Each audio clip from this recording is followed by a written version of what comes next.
to Suits and Sneakers, a series featuring sage advice and candid conversations with seasoned leaders from diverse backgrounds and styles.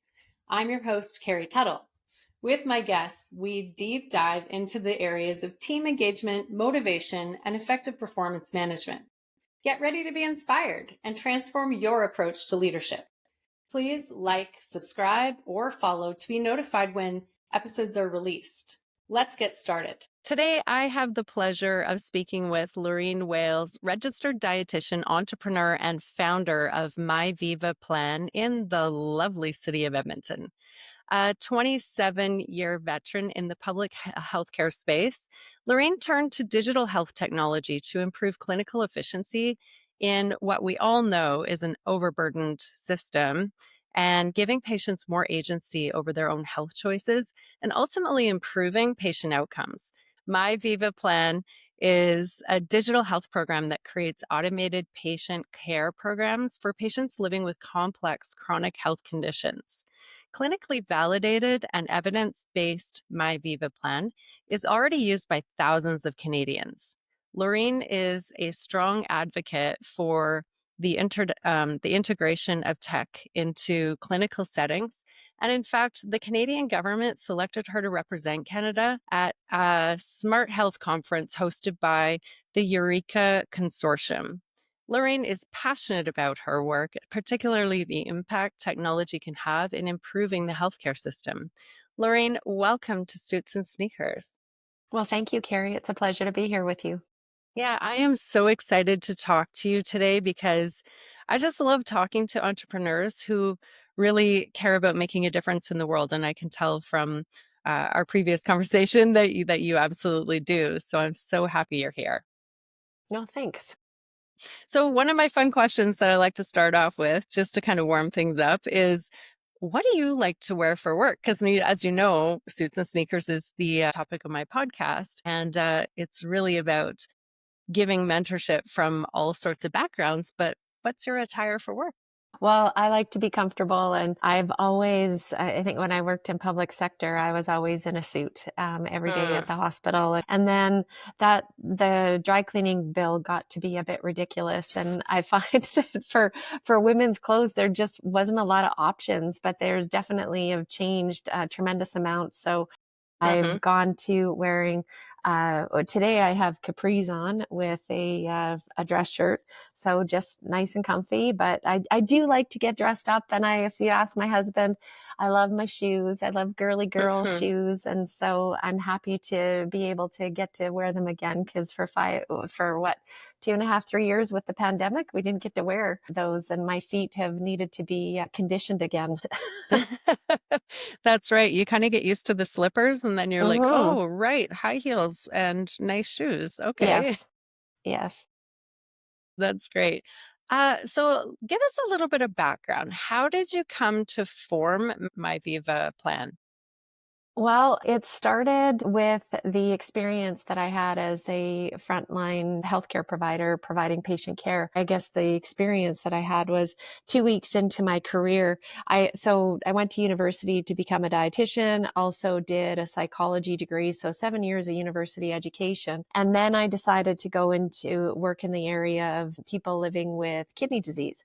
And when you have kidney disease, you never just have kidney disease, you have multiple other health conditions. And 2 weeks into my position at the University Hospital of Alberta, I was asked to go with the healthcare team to a kidney transplant workup class. And I was asked to do 3 things: introduce myself, tell them that I was a dietitian, and ask them what I could help them with. And a gentleman in the audience yelled out that he effing hated me. And 2 other people echoed it. And fast forward the second month, the same thing happened. Fast forward the third month, the same thing happened. And the reason I went back 3 times in the row was because I thought there's got to be something wrong here. This makes no sense. How do perfect strangers tell you that they don't just not like you, but they don't effing like you, but they effing hate you, right? There's a lot of emotion attached to that. And so I thought, before I left the area and found a different career, I owed it to myself to really understand what the problem was. And so I called all of those patients, and here was the story that they told me.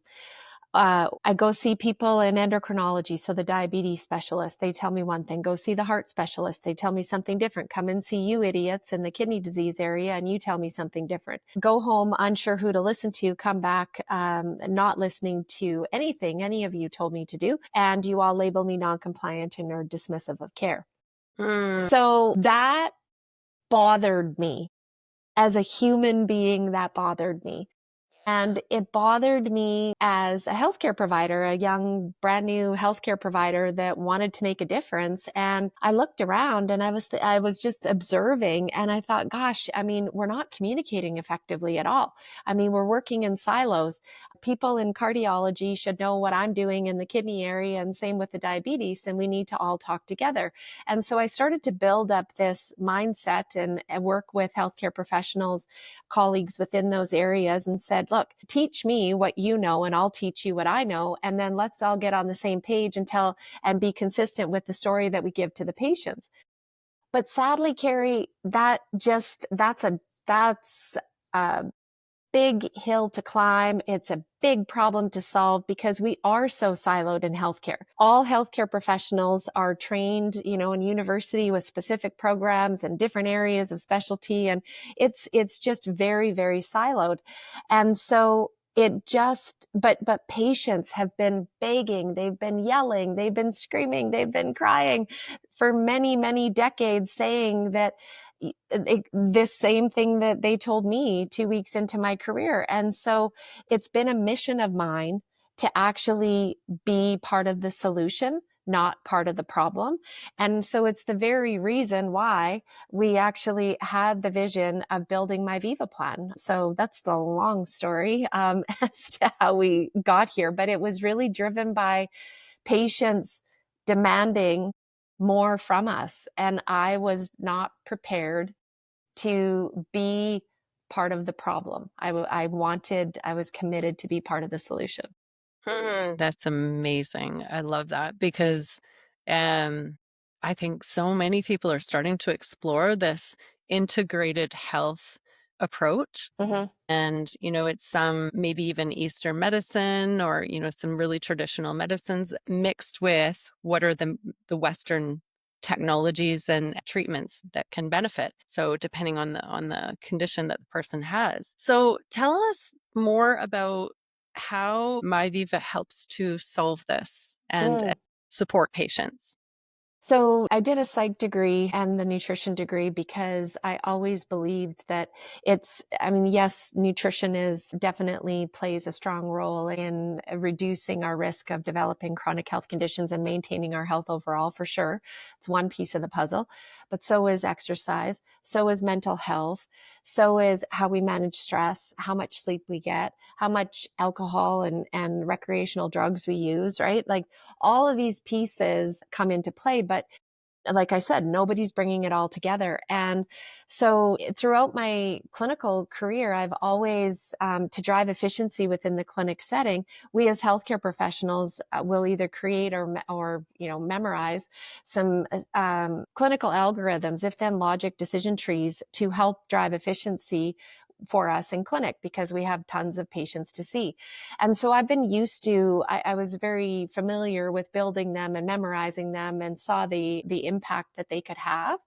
But one of the big problems that we were facing within the clinic, and you talk to any healthcare professional, and it's still the same today, all we have to give patients to manage their health at home are our verbal recommendations or some general handouts. That's not a personalized plan. And you and I, Carrie, we're different age. We do different activities and stuff.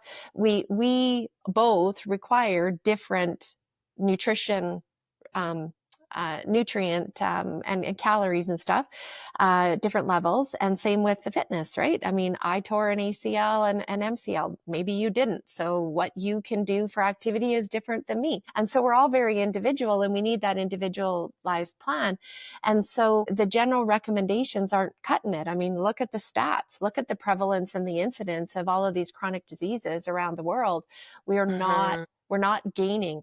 And so I realized that with building these these clinical algorithms, if then logic decision trees, that wait a second, we could actually digitalize that. And In digitalizing it, we could actually bring all the expertise under one umbrella for the patient so that the patient only has to go to one place and they get their entire lifestyle medicine plan personalized to them. And so that's what we did. And so it's a team of multidisciplinary healthcare professionals that have built this alongside patients. So everything that's within My Viva Plan, we deal with the 6 pillars of lifestyle medicine. So the nutrition, the exercise, the mental health, the relationship, substance use, and sleep. All of those pillars are integrated into and building a technology and building programming that helps get patients engaged in managing their health and teaching them application. So it's like teaching them to fish for themselves, which helps build confidence in their ability to take care of themselves. And most importantly, gives them a tool that or a system that they can use to actually truly become a partner in their care. I love that. To really integrate that, and then with mental health as well, because people spend so much time at work Mm-hmm. focusing on work stuff. And then they think, okay, I'm going to leave that there and then go home. And now I have to carve out time to find time to do health stuff. And if it was like walking around with them all the time on their phone, they'd be able to better manage it, I'm sure. Well, and it's hard to articulate. I mean, I give you the example of, say your doctor told you that you were just diagnosed with diabetes and he said you need to go see Loreen, you go see the dietitian. So you come in to see me and I say to you, well, so you need to eat more balanced. Let's start working on that. Maybe add some fruit to your diet or like at breakfast time, and you can tweak this and this at your other meals. But I'm verbally telling it to you, or I'm giving you a general handout, and then you go home and you need to figure it out, right? Yeah. With the handout and what I said to you. And your doctor also said to you, oh, by the way, Carrie, you also need to reduce your blood pressure. So maybe you start exercising. Well, what does exercise look like for you, Carrie? Mm-hmm. Right? What does it? And so that's the part that we've just gotten so used to, that healthcare professionals give you recommendations. It's not enough. It's Yeah. not enough. And so there is this massive gap that exists, and we need to figure out how to actually build self-efficacy or that Mm. self-confidence in patients. Because if you don't have the confidence to manage your health at home, where I might add 99%, actually over 99% of patient care happens in the home. Right? And so everybody puts all this weight and emphasis on the healthcare provider, but patients are coming to see us, maybe once a year, twice a year, at best, like 12 times a year, once a month. That's nothing. Like the rest of the time you're at home. So what tools do you have? How is it that my recommendation of like eating a balanced meal, just those general statements, how does that truly help you understand what your plate is supposed to look like at each of your meals? Right? Well, and there's so much misinformation out there that if people are 100%. left to go look on their own, I have a feeling that, humans being path of least resistance are going to look for the information that's convenient for them that they like to hear rather than individually, this is what you need. 100%. And I always say that, and I feel like I can say this because I am one. I think that the way that we as healthcare professionals were trained. So first of all, every healthcare professional out there is passionate about wanting to help people. The problem is that the way that we were trained is we were trained to just give recommendations. And the reality is when we look at the stats and stuff, you got to realize that the way that we're approaching it isn't working. And so I always say that I think that because of the way that we are trained in our approach, we have created Dr. Google, Dr. Internet, whatever you want to call it, because patients are left on their own to go try to figure it out. And where do they go? They go searching. And so it definitely has helped build up the quackery and all of the non-science based options that are out there, which is frustrating. Yeah, definitely. So, in the process, I got to ask about your business model because in the process of building your business, Mhm. First of all, how long ago did you hire your first employee to help you? So we started the bricks and mortar clinic, Revive Wellness, back in 2006.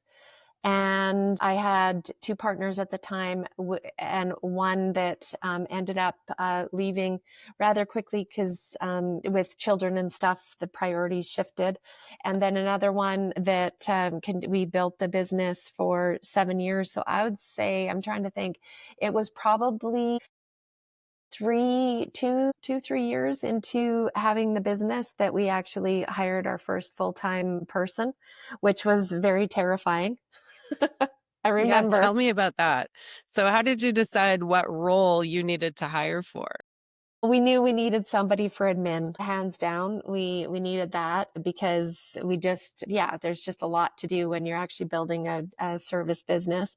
Hmm. And so, yes, we hired that position. And then we hired after that some other dietitians and other allied healthcare professionals. It slowly grew. That's amazing. And so you've partnered with healthcare providers, right?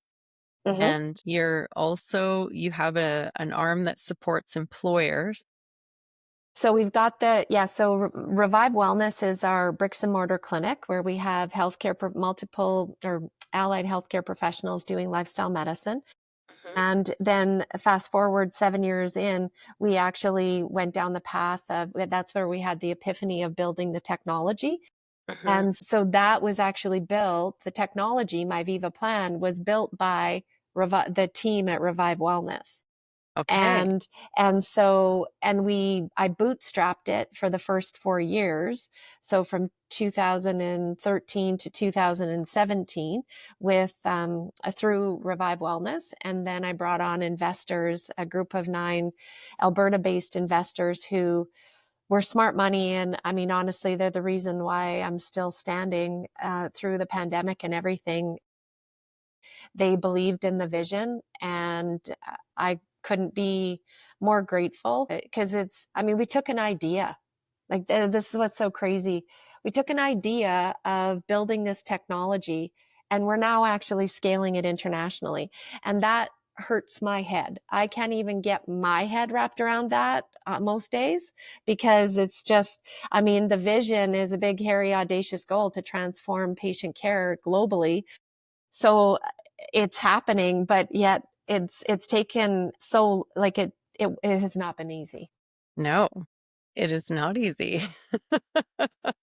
Wow. And I'm sure you have some stories. Maybe if don't mind to share, what's a tough situation you've had to deal with in the process of growing your company? Well, I would say one of the scariest for me. So I've spent the first 10 years of my career in tertiary care at the University of Alberta Hospital. I worked in a team. I wasn't on my own. I have always believed in the team approach because all of us have one area of expertise, right? And so you need that multidisciplinary team to actually provide that holistic care to a patient. Mhm. So I took that into Revive Wellness but then realized, well, wait a second, I've only known tertiary care. If I want to actually transform patient care, I need to understand primary care. So I went and sought out a government contract as we built Revive Wellness because we needed to have some consistent revenue coming in that gave us a little bit of breathing room on the private sector side to actually build a business that I've learned we were pioneers. There was no other dietitian team in North America. We were the first ones. And I was thinking, oh my gosh, why is it that I always have to pick the hardest things to do? I just wanted to find a blueprint and go, follow the blueprint. And that didn't exist. So we went and we got a contract with one of the primary care networks to build out the nutrition or the dietitian program there. And we always knew that when it got big enough, they would bring it in house because they were paying a management fee. So fast forward 6 years later, that's what they chose to do. And I remember being completely terrified because at that time, my business partner that had been with me, she decided that she wanted to actually move along with that contract, which was fine because we ended up having a different vision. And sometimes that happens, right? It wasn't that it was a negative thing, but the reason I was so terrified is because I never envisioned running a business by myself. She was doing all of that. She had her areas of expertise that she was taking care of on the financial side of things, the HR side of things. And I was busy focused on the contracts and that. And now all of a sudden I had to learn it all and I had to take it all over, and I was terrified. And we split our team significantly because a lot of the people on that contract that we built up, they went on, obviously kept on that contract and went in-house. And so the team that I was left with to continue building Revive Wellness was a really small team. But here was the interesting thing. The day after that contract ended is when we, the collective team, was sitting at the office throwing spaghetti at the wall, trying to figure out what the next steps are. And that's when we had the epiphany to build My Viva Plan. So it's kind of crazy, right? Because like a terrifying experience. And I remember that whole time, like just waking up and not being able to sleep and tossing and turning, thinking, can I do this? I never wanted to do this alone. And then boom, we had an epiphany to start this digital technology, and now we're scaling it internationally. So I would say that was probably the biggest, the most terrifying experience that I had. Yeah, it's a defining moment though, right? Yeah. It is. And I remember laying on my bed staring at the ceiling, and my husband said, what's wrong with you? Like, you just have never been like this. And it was like almost a paralyzing experience, going, oh my gosh, like, can I do this? What do I know about digital technology? And I don't know any of these other areas of the business that my partner was actually taking care of. And we just dug in. And what was really awesome about it was the team that I had, they were committed to digging in as well. And so I did still have a team, even though it was smaller, but they were very tenacious and they absolutely believed in the same vision that I did. So it made it much easier to be able to have success. Yeah. And you could support each other in that vision. Exactly. Yeah. Beautiful. How many of the team members are still with you today? Two out of there were one, two, three, there were four people. So I have two of the four. Okay. Still. Yeah. So 50%. Yeah. Oh, Yeah. that's awesome. One moved to the States, and and then the other chose to stay home after having kids. So yes. Nice. How would your people maybe describe your leadership style? So I think they all feel that I have ADHD now. I'm running two companies and trying to do so much. I mean, when you're building a business, everybody on the team becomes jack of all trades. And so, yes, it's funny because some of my team members, they've been open about saying that they had been diagnosed as teenagers with ADHD. And those of us who aren't, they all say that we've developed it, which I laugh at. And it's like, it's all good because I think there's so much stigma around it that, oh, you can't be successful when you have it. Well, guess what? I mean, if you want to understand what ADHD feels like, build a business, because you're like having to think about so many different things. And you don't just get to walk in and build a team and say, oh, I'm going to hire all of these people to do all of these roles. Yeah, that doesn't happen. It so doesn't happen that way. So what was really neat about what the approach that we've taken is that I'm not a micromanager. Also, my approach is, I don't think I know it all. I'm far from it. I would have to say that. So one of our core values is humble confidence. Another one of our core values is tenacity. Another one, bravery, passion, and compassion. And then confidence. I'm missing one. Anyway, so all of those would I'm the one that came up with all the core values. And the reason why I came up with the core values and those matter to me is because none of us, I don't want know-it-alls. I don't want people that are arrogant. We are wanting to affect change at the patient level, and none of us can possibly know it all. So being a micromanager, I'm definitely not. I definitely like to give everybody on the team autonomy and a clean slate into building out their position, whatever they want it to be, and to reach for the sky on it. I would say that I probably err on the side of that extreme autonomy, where I've been caught a few times where the statement trust but verify is very important as a leader to do. I'm always open at talking about mistakes and stuff. And so we've adopted Patrick Lencioni's 5 dysfunctions of a team. I demand, like I often say, if when I see team members that aren't speaking up, I just call them out on it and ask them to dig in and open up. It is a part of being an active participant on the team. And I would say that I'm somebody who is definitely, I will lead by example, and I will be in the trenches with you along the journey, whatever it is. I'm prepared to dig in. But yeah, I don't like to so I have to stay at a certain level, and then I have to pick where I actually dive into the business. And I remember one of our chefs that we had for a short period of time.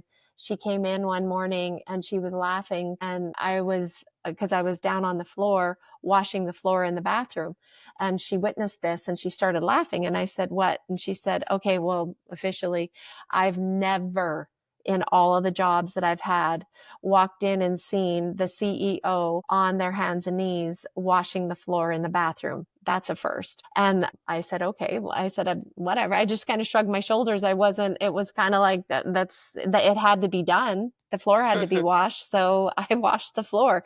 No big deal. Right.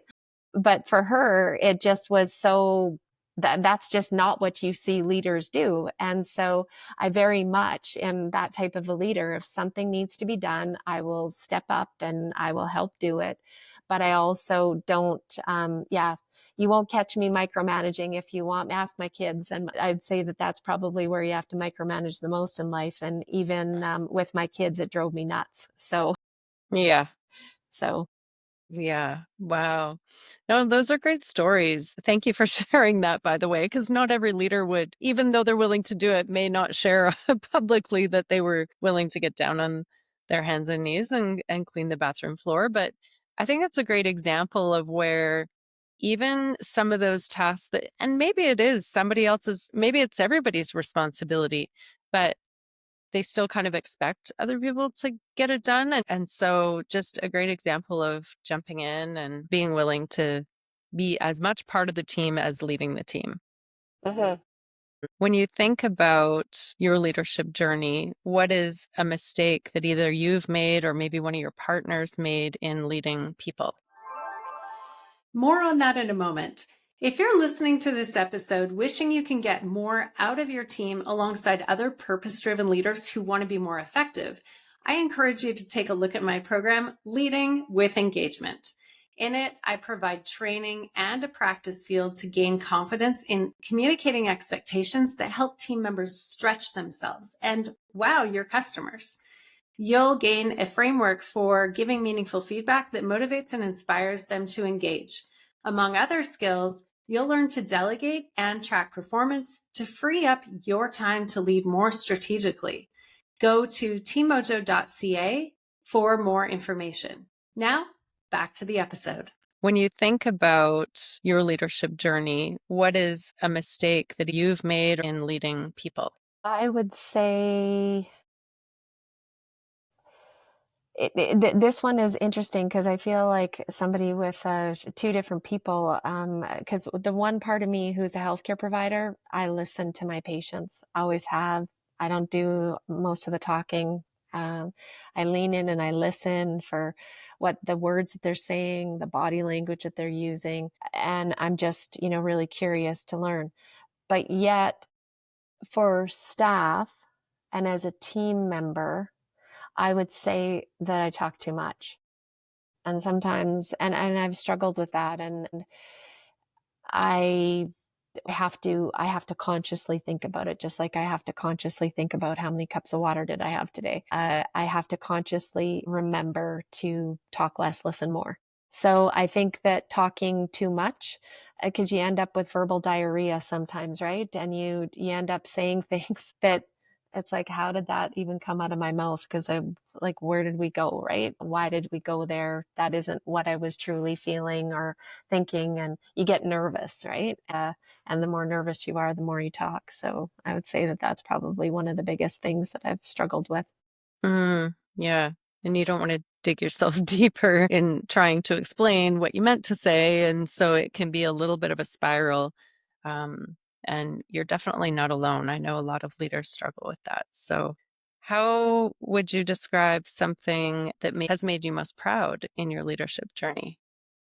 When I when I do my quarterly and yearly reviews with staff and the ones that have been with me for a long time, because I have a lot of staff. We have 35 people on our team now, and several of them have been with me for a really long time. So reflecting, just listening to them speak or walking into somebody else's conversation and overhearing staff and talk about their experience with me on this journey, that they really resonate with the culture. They really resonate with the autonomy that I do give them and the trust that I have in them. I always say to them, I mean, success happens. We never end up being successful the first time we set out to do something. We have to fail multiple times in order to have success. And so I always have said that I will never fire people for making mistakes. Ever. Nobody gets fired because they make a mistake. Because the people on our team, we vet them that they do have the core values, and sometimes they decide that they're not really resonating with the core values, and they liberate themselves. And sometimes they do have to be liberated. That doesn't mean that they're bad humans, but I've never had anybody be malicious. Right? There's a difference between malicious mistakes and mistakes. And I don't fire people for making mistakes. I for sure would liberate them for a malicious one, but for making mistakes, no. And so there's that trust. And one of my staff just had to move to Australia, and it was really hard to say goodbye because he didn't want to move. And it was due to family issues that they had to move to Australia. And his wife keeps saying to him, "You do know that Loreen has always said that the door is still open for you. You can always go back." And he sent a message to me a couple of weeks ago saying that you've truly you've truly ruined the future for me, because I don't think it's possible to actually find an organization with a culture and leadership style that you've created.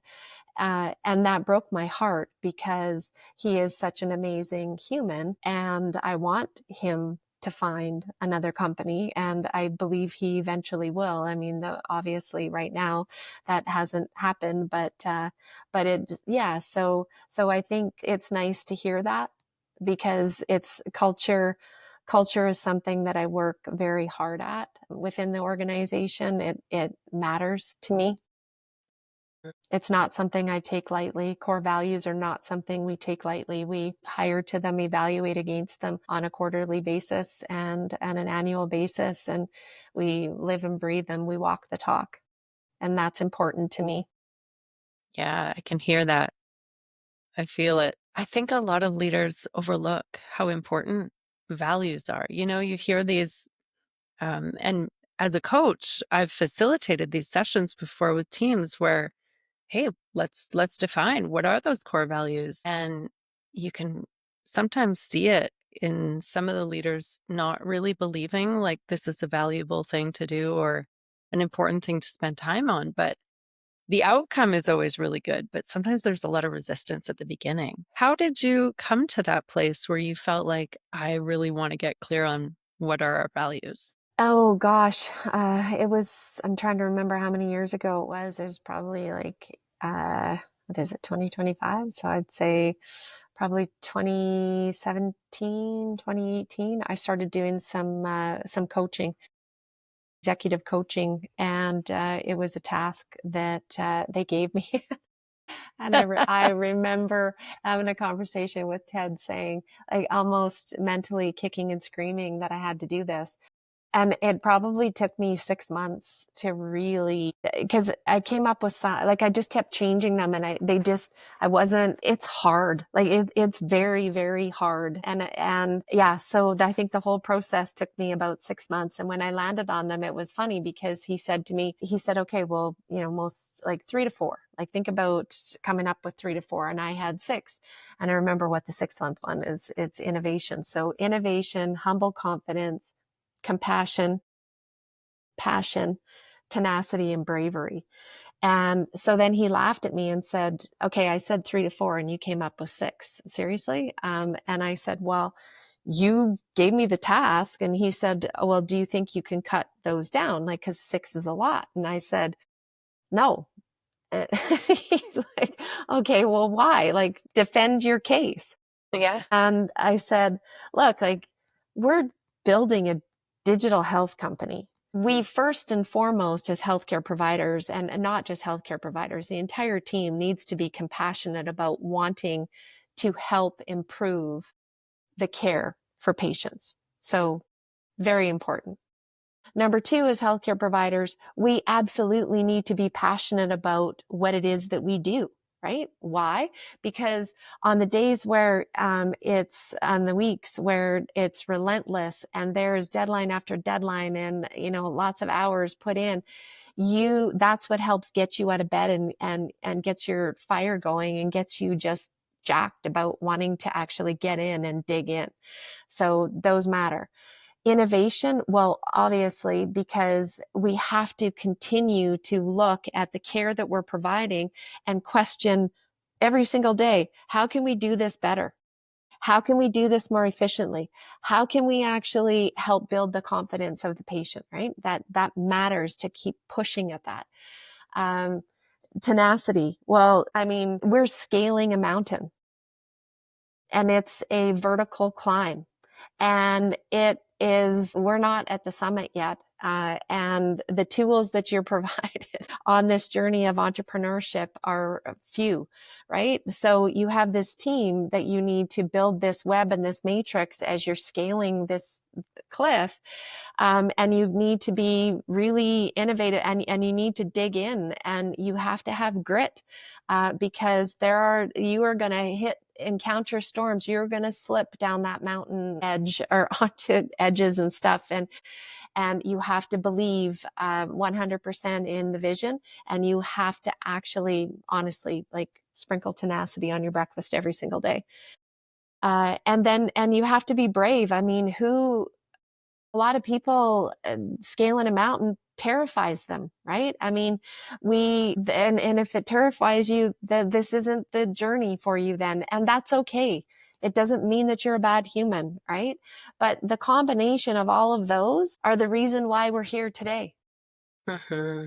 So they do matter. And I can say that everybody on the team has consistently had all 6 of those core values.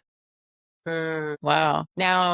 Now that you're at where you are now and you've built your platform and it's fulfilling the mission, I know it's always a journey, so there'll be tweaks along the way, but how do you think that My Viva Plan supports? I know it supports patients, but you said it also supports leaders in some ways. Mm-hmm.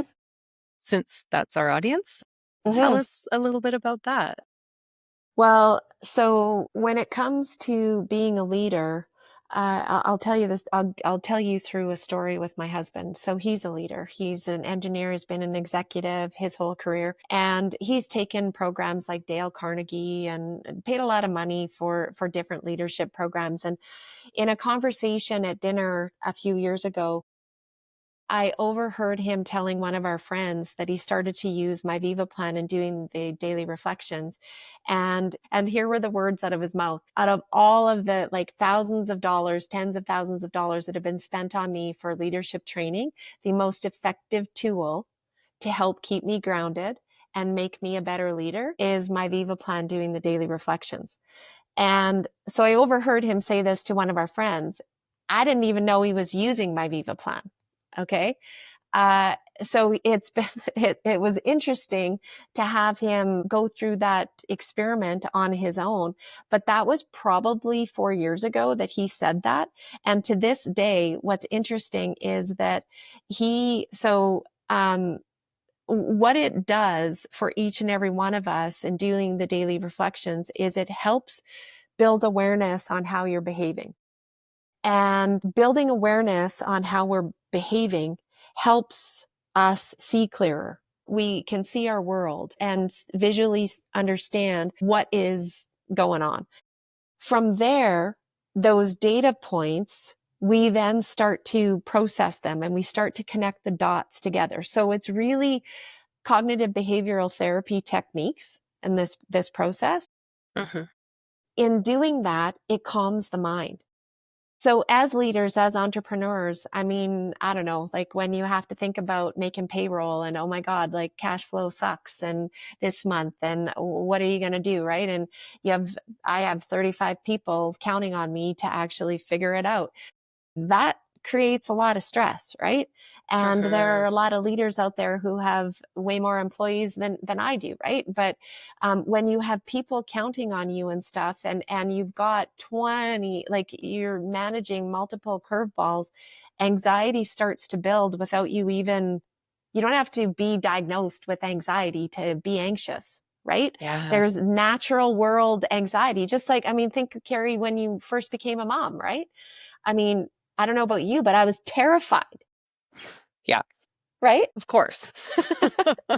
So there are all these experiences that happen. And so My Viva Plan, even though, yes, the market right now is focused on chronic disease management, everything within our program can support you and I and any leader out there that actually wants to be dialed in and be an effective leader, like reduce the likelihood of dropping balls, being calm during the chaos, being mindful about what comes out of your mouth, not having verbal diarrhea, right? Paying attention to your self-care. Like, so all of these things, interestingly, the daily reflections are totally focused on just training the brain that way and getting you focused on your self-care. And so another example that I have is we just integrated it with a group of physicians down in the US at a big organization, health system, and 12 weeks. And we assessed their burnout because burnout with healthcare professionals has become at an all-time high. And in 12 weeks of them doing their daily reflections, perception of burnout, their self scores significantly reduced. Wow. So you think seeing a healthcare provider that is feeling less burnt out is going to be more engaged in trying to help you figure out the challenges that you're having from a health perspective versus one who's feeling burnt out, right? Absolutely. Like, it's kind of scary, actually. As a Fair. patient, it's a little scary to think about, healthcare professionals being absolutely pulled both ends and pulled to their limits. And they're supposed to be responsible now for my health diagnosis and coming up with a health plan. And it's like, they need to take care of themselves first. 100%. And I've been traveling so much for work these days. And so I'm getting upgraded to business class and I'm in the lounges, like at the airports more. And one thing that I really notice is, and obviously these are people, everybody around me, a lot of them are traveling for business, and I see so much alcohol being consumed. And I sit there and go, oh gosh, like there are better choices that we can all make that can help calm the mind. And the reason we all reach for the alcohol is because it's a depressant drug. So it calms our nerves, right? When we're anxious, we feel the calmness when we drink it. And when you're traveling and stuff for work, yeah, you see it a lot. And that's one thing that my heart aches for, for people that's what they're choosing because there are other Okay. alternatives. So, what is your dietitian prescription for people who travel a lot for work to help take better care of themselves? So the one prescription, well, I mean, there's multiple prescriptions. Pay attention to do your daily reflection, pay attention to your sleep, pay attention to how much alcohol you're drinking, eat balanced. I mean, these days it's so easy to eat balanced, even in restaurants. There's no reason for it. Think about making sure that you pack some. I throw RX bars into my bag because with travel, sometimes I'm at weird times and I don't get a breakfast. So I'll have an RX bar. I'll throw, if I'm traveling within the country, I'll throw, if I've made muffins, I'll throw a muffin and a piece of fruit and a yogurt in my bag to take, right? So I will do those kinds of things. And then always make sure, like I was in Boston last week. So when I got there, I stopped at a grocery store to buy some yogurt and some fruit and some nuts to have in my room so that I could have and sometimes like I've gotten cut up veggies and stuff and some hummus. So it just depends what it is and where my meals are going to be, but I will try to go to a store. So I'll book a hotel room with a little fridge and then go and grab a couple of things so that I'm making sure that I'm eating balanced.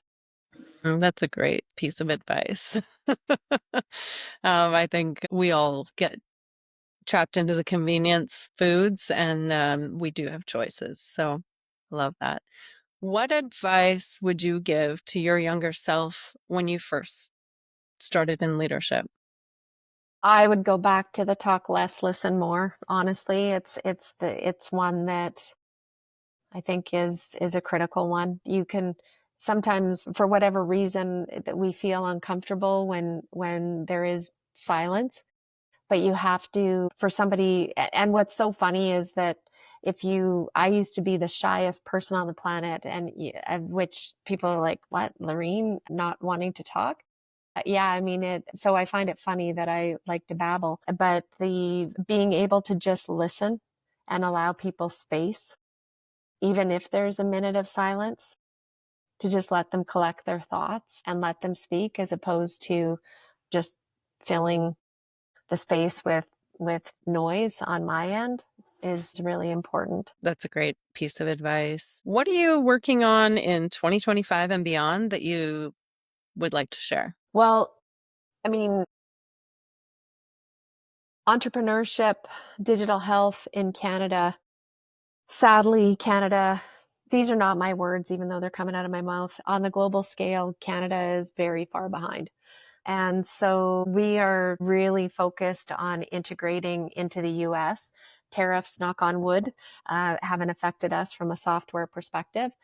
And so we're really busy in the US, but we're also busy moving. We're taking our technology and doing research, because any new market that you go into with technology, you have to actually vet it to see whether or not it fits into the culture of that area, and then determine if there's any tweaks that need to happen. And so we're actually starting our first research project within the UAE and in Dubai, also in Bahrain. And then we're also leading a tech R&D project in Europe. And so I have 6 countries, including Canada, involved. I'm the only female healthcare professional from Canada leading one of these, and I'm a healthcare provider and I'm not a tech like, that's what's so funny about this. And I've got 21 partners. And so we've got projects in 5 different European countries. So so it's expansion into the US, planting the seeds into and doing evaluations in these other markets. And and just getting really good and making sure that our onboarding and our customer experience is top notch, because that's the level of care that I've provided my whole career as a healthcare provider. And I won't accept anything less for the digital experience and for the clinics that we work with. Wow. Amazing. Well, Loreen, I love what you're doing. I am so excited to see where it goes. I hope that I'm hearing about it in every other country I travel in as well. Love to hear that you're going global. It's a great Alberta success story. So thank you so much for sharing both your tips on the leadership side as well as everything you've talked about mental health wise. yeah, I wish you all the success. I'm such a big fan. And well, thank you, Carrie, and thanks for having me today. It's been a pleasure. We're glad you joined us for Suits and Sneakers. If you want to be an expert guest, look for the link in the show notes. Don't forget to follow or subscribe to be notified of future episodes.